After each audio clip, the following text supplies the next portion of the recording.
Guys, অনেক সময় আমাদের অনেক ম্যাচই ভালো যায়, কিন্তু ম্যাচগুলোতে আমরা ভুয়া বের করতে পারি না। যেমনই একটা ম্যাচ এই যে আপনাদের সামনে শেয়ার করতেছি। এই ম্যাচটাতে দেখেন ভাই কি সুন্দর ওয়ান ট্যাপ খেলতেছিলাম টু শটার দিয়ে।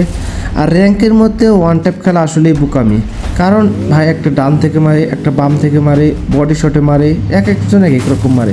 তো তারপরও ওয়ান ট্যাপ খেলতেছিলাম। তো অলরেডি কিন্তু একটারে মাইরে দিচ্ছি ভাই, আর একটারও মাইরে দিলাম। তো দেখা যাক এই ম্যাচে কতগুলো ওয়ান ট্যাপ খেলতে পারি। ভাই ওয়ান ট্যাপ খেলতে কিন্তু ভালোই লাগে। আর পিকের ভিতরে এসে যে কি একটা বাজে সিচুয়েশনে পড়ছিলাম। তো এখানে একটা প্লেয়ার আসতেছিল রেড বানি, তো এটারও ভাই ওয়ান ট্যাপে কিন্তু মাইরে দিছি। তো অনেকগুলো কিল কিন্তু করছি ওয়ান ট্যাপ দিয়ে। তো দেখো সামনের দিকে একটা প্লেয়ার ছিল, তো এই প্লেয়ারটারে ভালোই ড্যামেজ দিছি। তারপরে কিন্তু ভাই রাশ করে দেবো। তো চলো এটারেও দেখি ওয়ান ট্যাপ মারতে পারি কিনা। আর গাড়ি নিয়ে ঘুরতেছিলাম, হঠাৎ করে আমার গাড়িটা এনিমি নিয়ে গেছে। তো চলো দেখা যাক এটারে ওয়ান ট্যাপ মারতে। ও ভাই এটারেও কিন্তু ওয়ান ট্যাপ মাইরে দিছি। তো অনেকগুলো কিল করতে করতে কিন্তু ভাই শেষের দিকে চলে আসছি। দেখা যাক আর কয়টারে মারতে পারি। জোন দেখো অনেকটাই নিচে চলে আসছে। আর এই যে ভাই মনস্টার অত্যাচার কী যে বলবো।